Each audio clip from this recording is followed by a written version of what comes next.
नमस्कार, prime debate में स्वागत आप सभी का। मैं रविंद्र सिंह आपके साथ और आज का मुद्दा प्राइम डिबेट का है कुनबा बढ़ा, बीजेपी के वोट बढ़ेंगे क्या। दरअसल विधानसभा चुनाव बेहद करीब है और टिकटों का ऐलान होने में अब थोड़ा ही वक्त रह गया है। अगर जो बैठकों के दौर को देखें और दावों को समझें, इससे पहले ज्योति मिर्धा ने कांग्रेस को टाटा बाय बाय कहकर बीजेपी को ज्वाइन कर लिया।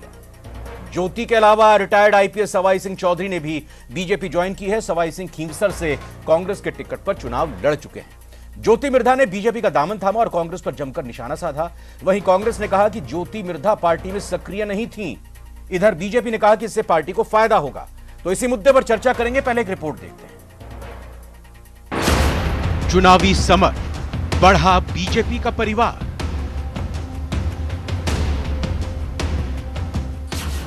ज्योति मिर्धा ने हाथ का छोड़ा साथ, अब कमल के साथ।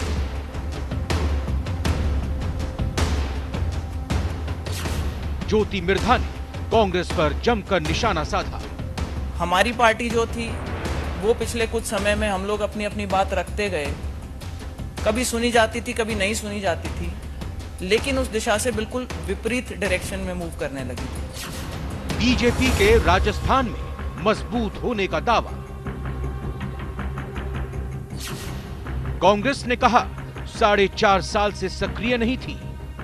ज्योति मिर्धा जी पिछले 4.5 साल से कांग्रेस के किसी कार्यक्रम में नहीं देखी जा रही थी।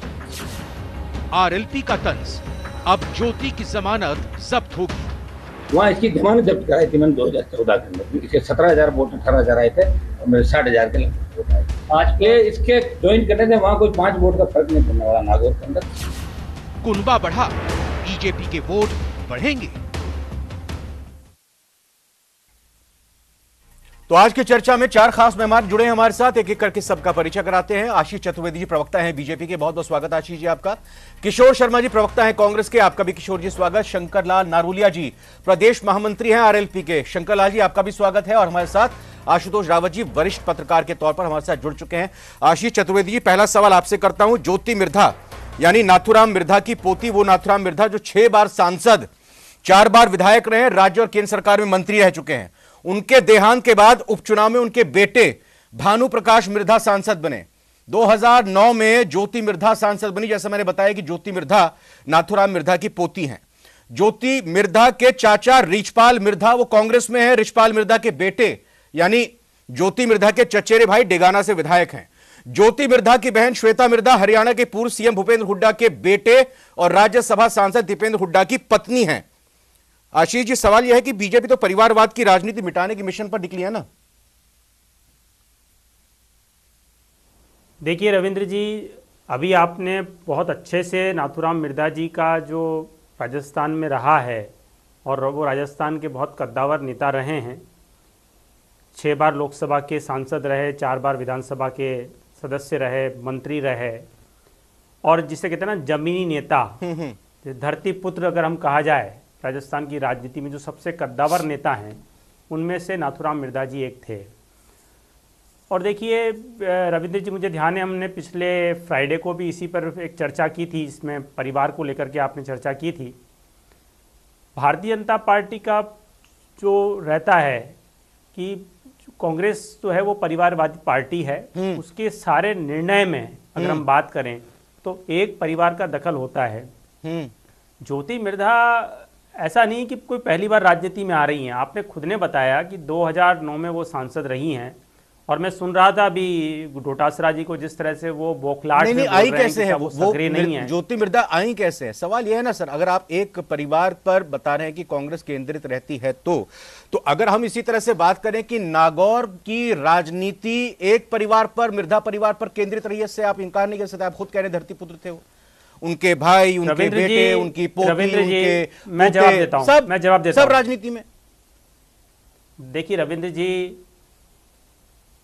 मेरिट के बेसिस पे जनता से संवाद करना, जनता से संपर्क करना और जनता के बीच में बने रहना और चुन करके आना, हाँ, और सारे फैसले परिवार द्वारा लेना। ज्योति मिर्धा जी की अगर इतनी मेरिट थी तो फिर वो 2014-19 का चुनाव क्यों हार गई?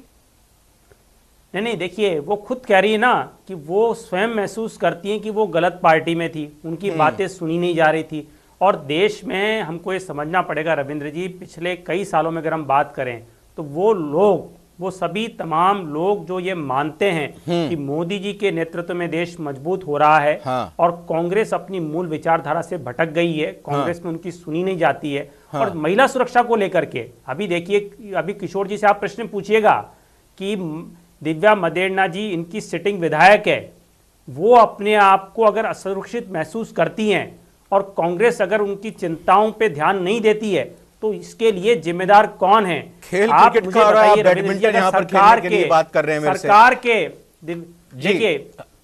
देखिए अगर सरकार के मंत्रियों को धरना देना पड़ रहा है ट्रांसफार्मर बदलने के लिए, सरकार के विधायक को करना पड़ रहा है, बीजेपी ये आरोप विपक्ष लगाता है कि जो भ्रष्टाचार के आरोप बीजेपी लगाती है, अगर बीजेपी में वो शामिल हो जाती है तो वॉशिंग मशीन में उनकी धुलाई हो जाती है, सारे भ्रष्टाचार दूर हो जाते हैं। इसी तरह से परिवारवाद की भी अगर एक कहें कि एक परिवारवाद की भी नई वॉशिंग मशीन बीजेपी ने ले ली है क्या? अर्जुन मेघवाल पर जी एक परिवारवाद की भी बीजेपी ने वॉशिंग मशीन ले ली है क्या अब नई? नहीं, ऐसा कुछ नहीं। अरे भैया आप आए ना, सुनील जाखड़ जी आए नहीं आए बताइए, इनके प्रदेश कांग्रेस के अध्यक्ष थे या नहीं थे पंजाब में? नेता ही नहीं वो आए नहीं आए? आ रहा हूं किशोर जी, आ रहा हूं। वो आए ना। इसके पहले तमाम नेता जिनको लगता है कि देश का भविष्य मोदी जी के हाथों में सुरक्षित है, मोदी जी देश के लिए विकास कर रहे हैं, वो आम जनता के जीवन में सुधार कर रहे हैं, कांग्रेस अपनी मूल विचारधारा से भटक गई है। किशोर शर्मा जी चलिए अब आप बताइए, ये बताइए किशोर शर्मा जी, कांग्रेस में भगदड़ क्यों मची हुई है राजस्थान में?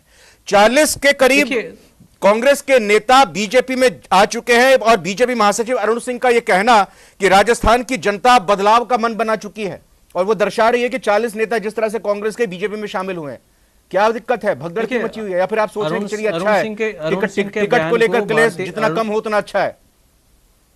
अरुण सिंह के बयान को भारतीय जनता पार्टी गंभीरता से नहीं लेती। वो कभी जनता के नेता नहीं रहे, वो इसी से उठ के आए और इसी 40 नेता कांग्रेस के जो पूर्व प्रतिनिधि भी रहे हैं वो क्यों जा रहे हैं बीजेपी में? मैं पहले ज्योति मिर्धा से बात शुरू कर दूं, यदि आप चाहें तो। प्लीज। मैं आपकी बात बताना चाहूंगा। ज्योति मिर्धा नाथुराम मिर्धा परिवार से रहे और नाथुराम मिर्धा परिवार का बड़ा गौरवशाली स्वर्णिम इतिहास रहा है। वो कभी पार्टी में रहे, वो सांसद रहे, विधायक रहे, बड़े महत्वपूर्ण पदों पर रहे। वो जो जनता जो जब विपक्ष में रहते थे तो जनता के लिए संघर्ष करते थे और जब सरकार में रहते तो जनता के लिए काम करते थे। रविंद्र, उन्होंने कभी भी सांप्रदायिक शक्तियों के सामने घुटने नहीं टेके। ज्योति मिर्धा उस परिवार से हैं और उन्होंने जो आज बीजेपी ज्वाइन की है, हो सकता है ज्योति मिर्धा को राज में रहने की आदत हो। एक बात और, उनका ससुराल कारोबारी परिवार से, इंडिया बुल्स उनकी कंपनी है और चूंकि बीजेपी इस काम को सीबीआई ईडी वाले काम को करती रही है, अच्छा, हो सकता है ये दबाव भी उनके सामने हो। अच्छा, एक बात और बताना चाहता हूं आपको। हाँ। तो जितने भी मतलब 40 के 40 नेता गए हैं सब जो है बिजनेस फैमिली से हैं, ईडी सीबीआई इनकम टैक्स सबको उसी चीज का डर है इसीलिए गए हैं सब छोड़कर। देखिए ऐसे तो कांग्रेस पूरी खाली हो जाएगी फिर। यस, आपकी बात का जवाब देता हूं। घनश्याम तिवाड़ी भी कांग्रेस से गए हैं। घनश्याम तिवाड़ी कांग्रेस में थे और वहां जब प्रेस कॉन्फ्रेंस करते थे तब मोदी के अत्याचार की बात करते थे। हरीश मीणा बीजेपी के सांसद थे, बीजेपी से। हाँ, फिर क्यों आए? बीजेपी से आए थे ना कांग्रेस में, ठीक है, वो भी वहीं से गए। जो हरीश मीणा थे, हरीश मीणा दौसा सांसद थे, मानवेंद्र सिंह बाड़मेर सांसद थे और ये सब बीजेपी के सांसद थे जो कांग्रेस में हैं। आपको एक बात बताना चाहता हूं, अगर दम घुटता है तो भारतीय जनता पार्टी में रहने वाले नेताओं को घुटता है। सत्यपाल मलिक आज भी राज्यपाल होने के बाद चिल्ला के किसानों के काले कानून के लिए वो जो उनका पद चला गया उसके बाद चिल्ला के बोले हैं, वो जब पद चला गया, जब रविंद्र थोड़ा अगर आप वापस रिवाइंड करेंगे अपने आप को, जो गवर्नर थे तभी वो चिल्ला के बोलते थे। जब किसान आंदोलन चल रहा था, किसान दिल्ली के बॉर्डर पर बैठे तब भी ये बात करते थे। हनुमान बेनीवाल नागौर सांसद, सर मैं इस बात से इत्तेफाक नहीं रखता, रिवाइंड अगर करेंगे जब गोवा के राज्यपाल थे जब जरूर वो बोलते थे गोवा के उन्होंने भ्रष्टाचार पर उंगली उठाई थी, जब जरूर बोलते थे, मैं उस बात से इनकार नहीं करूंगा। लेकिन अगर गवर्नर थे और गवर्नर की नियुक्ति अपरोक्ष तौर पे केंद्र सरकार करती है। सत्यपाल मलिक भारतीय जनता पार्टी के नेता थे, उसी पद पर रहे और वो लगातार पद पे होकर बोलते रहे। हनुमान बेनीवाल गठबंधन में थे, वो छोड़ के आए, ये उदाहरण है। इस सारी चीज को समझना पड़ेगा आपको कि दम किसका कहां घुट रहा है। ये राजस्थान की बात है और आगे चलेंगे तो यशवंत सिन्हा मैं लेकिन समझ नहीं पाया, आप जरा दर्शकों को समझा नहीं पा रहे हैं, प्रदेश की जनता को बता नहीं पा रहे हैं कि कांग्रेस के इतने नेता क्यों चुनाव के ऐन वक्त पहले छोड़कर बीजेपी का ही दामन थाम रहे हैं मुख्यतः। रविंदर, आपके चैनल के माध्यम से प्रदेश की जनता समझ रही है कि मैं क्या कह रहा हूं। मैं आपको वही बताने की कोशिश कर रहा हूं कि भगदड़ भारतीय जनता पार्टी पूरी तरह से रही है, और तब रही है जब उनका कहते दम घुटना। नाना पटोले ने बीजेपी छोड़ी, सांसद थे, शत्रुघ्न सिन्हा ने छोड़ी, कीर्ति आजाद तो उन लोगों में से थे जब पार्टी शुरू हुई थी उसके मूल लोगों में से थे, क्यों छोड़ के गए? इसलिए कि वहां ये सांप्रदायिक शक्तियों के खिलाफ ये लड़ना चाहते हैं लोग, और वहां उनका दम घुटता है। मैं आपकी बात कर रहा हूं, आप बीजेपी की बात कर रहे हैं, अब यशवंत सिन्हा का भी आप नाम लेने लगेंगे, आप मानवेंद्र सिंह जसोल का भी नाम ये वो नेता है रविंदर, रविंदर वो नेता है जिन्होंने बीजेपी छोड़ी। शंकर लाल नारोलिया जी, मैं आपका रुख करता हूं, ये बताइए मेरे को कि ऐसा क्या जादू कर दिया कि आप ये मानकर चल रहे हैं कि जमानत जब्त कर देंगे अगर अब की बार आमना सामना होता है तो ज्योति मिर्धा के साथ हनुमान बेनीवाल का, और 9% जाट वोटर है पूरे राजस्थान में। कहीं ऐसा तो नहीं कि ये जो बीजेपी ने दांव खेला है उसको लेकर आरएलपी को, हनुमान बेनीवाल को नागौर में ही ज्यादा समय बिताना पड़ेगा आगामी चुनाव में? नहीं सर, ऐसा कुछ नहीं है। राजस्थान में राष्ट्रीय लोकतांत्रिक पार्टी के सुप्रीमो हनुमान बेनीवाल जी की आज जो लोकप्रियता है किसानों में, युवाओं में, इतनी लोकप्रियता है कि 2023 में निश्चित रूप से राष्ट्रीय लोकतांत्रिक पार्टी की सरकार बनेगी। दूसरी बात, आप जो कह रहे हो कि नागौर में समय बिताना पड़ेगा, फिर से बोलिए थोड़ा, मुझे लगा गलत तो नहीं सुन लिया मैंने। 2023 में राष्ट्रीय लोकतांत्रिक पार्टी की सरकार बनेगी, राष्ट्रीय लोकतांत्रिक पार्टी की, अकेले अपने बूते पर। और जो आप बता रहे हैं कि बिल्कुल सर, बिल्कुल। आज अच्छा, कोई भी अगर कोई नेता बोलता है जनता के लिए, बजरी माफियों के खिलाफ अगर किसी ने आंदोलन किया तो वो राष्ट्रीय लोकतांत्रिक पार्टी के सुप्रीमो थे। आपने देखा होगा कि पिछले छात्र हितों के लिए जो संघर्ष कर रहा है वो राष्ट्रीय लोकतांत्रिक पार्टी के सुप्रीमो है। हाँ। आप बता रहे हो ज्योति मिर्धा जी, जिससे ज्योति जी 2 बार चुनाव लड़ चुकी है पहले। हाँ। और वो आपको पता है कि 14 में चुनाव हारा वो, और 19 में चुनाव वो हारी है। हाँ। और उनको भी ये लग रहा था कि हनुमान बेनीवाल के सामने कुछ बनने वाला नहीं है। अच्छा, तो उनके पास कोई ऑप्शन नहीं था, तो इसलिए उन्होंने पार्टी छोड़ दी। अब बीजेपी में चले जाओ, कहीं भी चले जाओ, कि जन आधार जो आज है हनुमान बेनीवाल जी का, जिस प्रकार से जन आधार बढ़ रहा है, उनसे वो चिंतित में, और वो ये सोच रहे थे राजस्थान में शंकर लाल जी, मिर्धा परिवार का दबदबा, दखल जाट वोटर्स पे रहा है, ये इस बात से आप भी इनकार नहीं कर सकते। लेकिन मूल प्रश्न ये कि अब अगर ज्योति मिर्धा को बीजेपी लेकर आई है तो आरएलपी को कोई असहजता है क्या? आरएलपी अपने साथी के तौर पर एक नया गठबंधन देखेगी? क्या आपको लग रहा है कि हनुमान बेनीवाल की सीट फंस सकती है, ज्यादा मशक्कत उनको यहां नागौर में करनी पड़ सकती है, और फिर इसके लिए आप कांग्रेस के साथ जा सकते हैं? लोकतांत्रिक पार्टी के सुप्रीमो की ये स्थिति है कि उनको किसी से कोई गठबंधन की जरूरत नहीं है। किसी को जरूरत होगी तो हमसे कोई कोशिश करेगा गठबंधन करने की। आपने देखा होगा कि 2019 में भारतीय जनता पार्टी ने राष्ट्रीय लोकतांत्रिक पार्टी के सुप्रीमो हमसे गठबंधन किया था, और उन्होंने अपनी सीट छोड़ी थी, और उनके बदले में हमने राजस्थान में 25 सीट भारतीय जनता पार्टी को दिलवाई। तो राष्ट्रीय लोकतांत्रिक पार्टी का तो एक अलग जनाधार है। वो काम करते हैं किसानों में, युवाओं, मजदूरों में। जो 36 कौम में है उसमें राष्ट्रीय लोकतांत्रिक पार्टी का आज कोई भी आदमी उम्मीद से देखता है तो ये सोचता है कि मेरी कोई मदद करने वाला है, तो राष्ट्रीय लोकतांत्रिक पार्टी के सुप्रीमो हनुमान बेनीवाल करेंगे। आपने देखा होगा पिछले दिनों में हमने टोंक में एक किसान की बजरी माफियों द्वारा जिस प्रकार हत्या कर दी गई, राजस्थान का कोई नेता नहीं बोला। वहां से विधायक हुआ करते सचिन पायलट जी विधायक है, उन्होंने अपनी जुबान तक नहीं खोली, और उनको न्याय दिलाने के लिए पहली बार अगर कोई राजस्थान में कोई नेता गया तो हनुमान बेनीवाल गया। आपने पिछले दिनों देखा होगा कि कुचामण में जिस प्रकार जो मर्डर हुए, तो उसमें अगर किसी ने परिवार को न्याय देने की कोशिश की तो उसमें हनुमान बेनीवाल जी। ज्योति मिर्धा के आने से आपको लगता है आरएलपी को कोई नुकसान नहीं हो रहा है जाट वोटर से? कोई फर्क नहीं। ज्योति मिर्धा जी के जाने से, ज्योति मिर्धा जी, आशुतोष रावत जी, अगर मैं लालू प्रसाद यादव जी के शब्दों को उधार लूं तो उन्होंने एक मौसम वैज्ञानिक का एक नया शब्द गढ़ा था, वो स्वर्गीय रामविलास पासवान जी को लेकर कहा करते थे। क्या चुनाव से ठीक पहले इस तरह का पाला बदलने का खेल ये एक मंझे हुए मौसम विज्ञानी के तौर पे मैं कहूं कि राजनेता करते हैं, या फिर उनको ऐसा प्रतीत हो रहा है, अगर हम राजस्थान के संदर्भ में देखें, कि अपनी पार्टी में तो टिकट मिलने नहीं वाला, बाहर जाके दूसरी पार्टी में कोशिश कर लेते हैं? ज्योति मिर्धा बीजेपी को क्या देंगी या किस तरह से फायदा पहुंचाएंगी, और जो बीजेपी ज्योति मिर्धा को बदले में क्या रिटर्न गिफ्ट दे सकता है?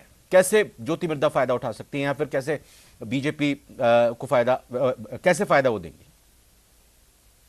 देखिए रविंद्र जी, पहली चीज तो यह है कि इस चुनाव के समय में अगर कोई भी बड़ा नेता, कोई भी बड़ा नाम, अगर वो विधायक है, सांसद है, मंत्री है, एक पार्टी को छोड़कर अगर दूसरी पार्टी में जाता है तो जिस पार्टी को वो ज्वाइन करता है उसको एक मनोवैज्ञानिक बढ़त मिलती है जनता के बीच में कि आखिरकार कि यह व्यक्ति यह पार्टी छोड़कर जा रहा है, तो जहां नई पार्टी ज्वाइन कर रहा है शायद उसके फेवर में एक स्विंग चल रहा है, शायद उसकी जीतने की संभावनाएं ज्यादा हैं, इसलिए यह व्यक्ति पार्टी बदल रहा है।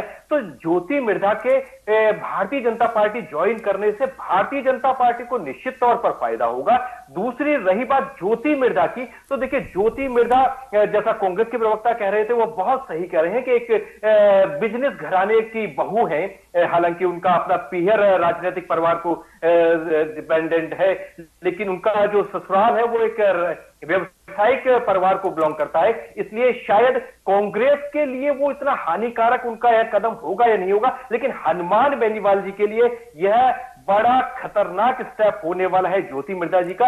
हनुमान बेनीवाल जी को निश्चित तौर पर जो आप बात कह रहे थे कि अब ज्यादा समय बिताना पड़ेगा नागौर में, क्योंकि अब नागौर लोकसभा पर निश्चित तौर पर भारतीय जनता पार्टी उनको अगर पार्टी के ज्योति मिर्धा को लेकर आई है तो शायद सांसद का चुनाव लड़ाने के लिए लेकर आई है और विधानसभा चुनावों में जाटों के वोटों को अपनी तरफ खींचने के लिए लाई है। तो यह भारतीय जनता पार्टी के लिए मुझे फायदेमंद लग रहा है, कांग्रेस के लिए बहुत ज्यादा नुकसानदेह नहीं है, लेकिन हनुमान बेनीवाल के लिए उतना ही नुकसानदेह लग रहा है। रविंद्र बिल्कुल। ये किशोर जी आपसे सवाल करूंगा। शंकर लाल जी आरएलपी के प्रदेश महामंत्री, उनको आपने सुना, कांग्रेस तो कह रही है कि सरकार रिपीट होगी, रिवाज बदलेंगे, बीजेपी कह रही है परिवर्तन लेकर आएंगे, आप आपस में नूरा कुश्ती कर रहे हैं। यहां तो आरएलपी दावा कर रही है कि 23 में हमारी अपने बलबूते अपने दम पर सरकार आएगी। मैं सवाल यह करना चाह रहा हूं सर आपसे कि जब बीजेपी की मेंबरशिप ली, बीजेपी में शामिल हुई ज्योति मिर्धा, तो उन्होंने कहा कि कांग्रेस विपरीत दिशा में चल रही है और पार्टी दिशा भटक गई है, कार्यकर्ताओं की अनदेखी वहां पर हो रही है और प्रदेश में महिलाओं के प्रति अत्याचार बढ़ रहे हैं और 2014 के बाद मोदी जी के नेतृत्व में देश आगे बढ़ रहा है। तो ठीक है, बीजेपी की बड़ाई, बीजेपी के नेताओं की तरफदारी तो जाहिर तौर पर वो करेंगे, लेकिन कांग्रेस की राज्य सरकार की अगर बुराई और उनकी आलोचना एक कांग्रेस में जो रह चुका नेता दूसरी पार्टी में शामिल होता है तो कितनी असहज स्थिति खड़ी करता है। देखिए, एक बात बहुत साफ है रविंदर कि जब कोई पार्टी छोड़ता है तो निश्चित तौर पर बगैर आरोप लगाए तो वो छोड़ नहीं सकता। पार्टी में संघर्ष, राजनीति में संघर्ष का बड़ा स्थान है और पूरा इवोल्यूशन कर ले ज्योति मिर्धा कि वो 4.5 साल पार्टी के कितने संपर्क में रही, उन्होंने पार्टी के लिए कितना काम किया, उन्होंने कितना संघर्ष किया। अगर सेवा के लिए राजनीति में थी तो उन्होंने 4.5 का कोई भी इवोल्यूशन का उनकी पूरी समीक्षा बता दें कि उन्होंने इतना संघर्ष किया। उन्होंने कोई संघर्ष के लिए नहीं किया, उन्होंने ना जनता के लिए संघर्ष किया, वो सिर्फ और सिर्फ राज में रहना चाहती हैं, इसलिए उन्होंने पार्टी को छोड़ा। यदि आप जी कुछ बचाने के लिए, कुछ करने, कुछ अपने आप को सुरक्षित करने के लिए जा रही हैं तो ये आपका खुद का फैसला है। आरोप लगाने का काम छोड़ के जाएंगे तो कुछ तो आरोप लगाएंगे, ऐसा कैसे हो सकता नहीं लगाए। आशीष जी, लेकिन आशीष जी, अब अगर ये नेता आ रहे हैं दूसरे दलों से, टिकट तो ये चाहेंगे ही, तो ये बीजेपी के जो आपके कार्यकर्ता हैं जो टिकट की इच्छा रख रहे हैं वो नाराज नहीं होंगे क्या? और क्या दावा करते हैं आप यहां पर कि अभी और भी कांग्रेस के नेताओं के संपर्क में हैं या वो आपके संपर्क में पार्टी में आना चाहते हैं बीजेपी के? देखिए रविंद्र जी, मैं आरएलपी के महामंत्री को भी सुन रहा था, कांग्रेस के प्रवक्ता को भी सुन रहा था, और जिस तरह की असहजता और बौखलाहट उनके बयानों में दिख रही है उससे साफ लग रहा है कि राजस्थान का जो दृश्य है वो आने वाले 2-3 महीने में क्या होने वाला है। आप कुछ भी कह सकते हैं, मतलब आरएलपी ये भी कह सकती है कि हम पूर्ण बहुमत से सरकार बनाएंगे। अरे भाई, पहले आप ये तय करिए कि क्या आप 100 सीटों पर चुनाव लड़ भी पाएंगे या नहीं लड़ पाएंगे। भाई एक पॉलिटिकल स्पेस होती है ना, मतलब हमको कोई भी बात एक चैनल पे बहुत बड़ी गंभीरता से रखनी चाहिए। हमने देखा है आपने पिछली बार कितनी जगह चुनाव लड़ा है। आप भारतीय जनता पार्टी पे कांग्रेस के और नेता भी आने वाले हैं क्या बीजेपी में? देखिए, भारतीय जनता पार्टी का एकदम स्पष्ट मत है इसको लेकर के कि जो भी व्यक्ति, जो भी भारत का नागरिक मोदी जी के नेतृत्व में विश्वास रखता है और भारतीय जनता पार्टी की विचारधारा को आत्मसात करता है और उसको ऐसा लगता है और लग ही रहा है, मतलब देश की करोड़ों जनता को ऐसा लग रहा है कि ये दरी बिछाने कुर्सी बिछाने तो आए नहीं होंगे, टिकट दे देंगे क्या, सबको एडजस्ट कर लेंगे? नहीं, टिकट की कोई प्री कंडीशन नहीं है। देखिए रविंद्र जी, टिकट देने की न तो कोई शर्त है न कोई बाध्यता है, लेकिन अगर भारतीय जनता पार्टी को ऐसा लगता है कि जो लोग शामिल हो रहे हैं उनमें से अगर कोई विनेबल है तो भारतीय जनता पार्टी निश्चित रूप से उस चीज को कंसीडर करती है। शंकर लाल नारोलिया जी, ये आरएलपी कह रही है कि भाई बीजेपी में 1 दर्जन के करीब सीएम के कैंडिडेट हैं, कांग्रेस में 4 सीएम के कैंडिडेट हैं, आपके पास तो एक भी कैंडिडेट नहीं है, नाम तो आप बता ही नहीं रहे, आप दूसरे के ऊपर उंगली उठा रहे हो। आप अगर सरकार बना रहे हो तो कौन है सीएम का चेहरा आरएलपी में? अरे हमारे तो नाम बताने की जरूरत नहीं है। राष्ट्रीय लोकतांत्रिक पार्टी के सुप्रीमो, एक किसान पुत्र, राजस्थान में सीएम का चेहरा है।